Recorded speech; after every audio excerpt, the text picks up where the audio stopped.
In this video, I'll show you a few of the little things I use Adobe Photoshop for. I just have a basic knowledge of Photoshop, but I use it regularly with adjusting photos. So let's say with these two folds, you wanted their noses a little closer together. You can select a portion, either with the square, or because in this case, if I was going to move them closer together, I'd also want to move the shadow of this fold. I would select them by going around. So if I go around the image, catching the shadow, going up here. Now you can go copy, or you can use the hotkey Control C. As you can see here for paste, Control V. So that's what I most often do. So this has copied it. Now if I go Control V, you see the dotted line disappears. Now if I go up to the Move tool, now you can see when I scroll over these tools, it tells you a little bit about what each one is used for. So that makes life really easy when you're just getting used to using it. So now I have pasted this, and now with the Move tool, I can move this piece that I have copied anywhere in the painting, in the photograph. So you would want to be careful though to move it along the same plane, because if I was to move it up here, perspective changes things. So let's say I wanted to move these guys a little bit closer. The shadow has also moved. But as you can see, I've copied a little bit here. If I wanted to erase that bit, I'd select the eraser tool, change the size of my eraser, and erase that little bit there.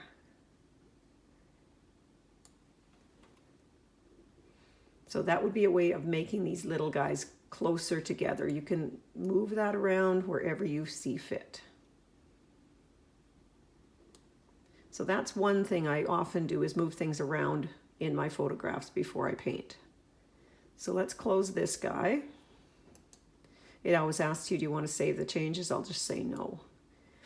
So now here, this is another photo. Now it's kind of a bad photo because there's a lot of distortion, but let's say you were given a commission and you had to use this photo. What can you do about this photo distortion? Well, let's select this area that is quite distorted. This part is too large. So you can just kind of do a guess for yourself which part is too large, and you can go Edit and then Transform, and we'll select Scale. So from there I can make this area smaller, which already looks better. Now as I make it smaller, you can of course make it way too small, so you need to choose with your eye which looks better with the perspective of the horse's body. Now I'll move that piece around because it's just a little off. There will be adjustments to be made, obviously, but that's better perspective than we had before. You can still adjust it more. Now I'm going to take it back. This is our history tool, so I'm going to go back here to where we opened it. I'm going to show you another thing that wouldn't really apply to this, but let's just show you. Again, selecting. Now instead of transforming, I'm going to use Free Transform. Now with this one, you can do the same kind of scale, but you can also touch the Control key on your keyboard, and then you can scale it however you like. You can move this around. So that comes in really handy when you've got something that's way out of scale and you want to make it way smaller, way bigger. So just different options. Close this one too. When you finish this, little reminder here, it beeped at me. You have to hit Enter to finish the process. Now I can close it. We won't save. So another thing that I often do, looking at this photo, this one is really dark here, and it's lots of light and shadow, which is nice to work from, but you can't even see her eye. So let's look at Image, Adjust, and then I'll go to Levels. Now, a lot of people like to use curves. I just prefer levels for adjusting. This button moves the darkness. This button moves the lightness. Everything gets lighter. The middle one tends to move the contrast. Now, there are many other adjustments within it, but sometimes it's nice to just print out one that's extra light. Now you can see the eye much better. Even if I do this in black and white, when I'm drawing it out, I can see the different things better than I could when it was dark. So let's close that guy out.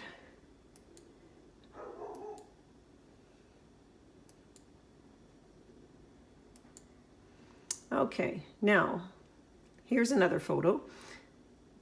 This photo, I took several pictures of this dog. This is another one. See, in this picture we have his whole body with the feet. In this one we don't. So if I wanted to combine these two, let me enlarge this image. So we'll go to canvas size. Image size would change the size of the image. I'm going to canvas size. I want to make more space over here. So that allows there to be more space over here. Let's make it 30 inches wide. It's adding gray. So now it has added over here. Now in this case, let me crop this bit of his feet off. So I'll go Control C, go back to my original image, Control V, paste it right there. Now, as you can see, that is not the right size. So let me select it. I showed you before the Edit, Transform, and Scale. So we know we need to make it bigger, but how much bigger and where does it fit? So let's go over to our layers tools. So now we've got this layer and we've got this layer. By clicking on the little eye, it shows both layers. This little button says opacity. So if I decrease the opacity to about 50%, I can see where that's going to line up. And then I can see if I have to make it larger or smaller. In this case, I seem to have gotten it similar size to the original one. And then after I put the opacity back, keeping in mind that, you know, he has moved his feet a little bit, so this might not be exact, but let's remove that and you can see that it's sort of blended.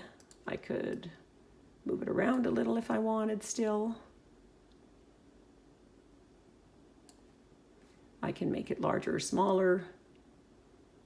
Do whatever I need to with this photo. Now in this case, I see that it's a little bit too small, even though it does match the photo. We've got so much perspective. I would be tending to make it a little bit bigger.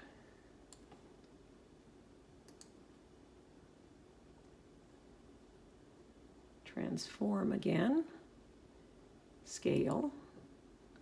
Let's change the opacity.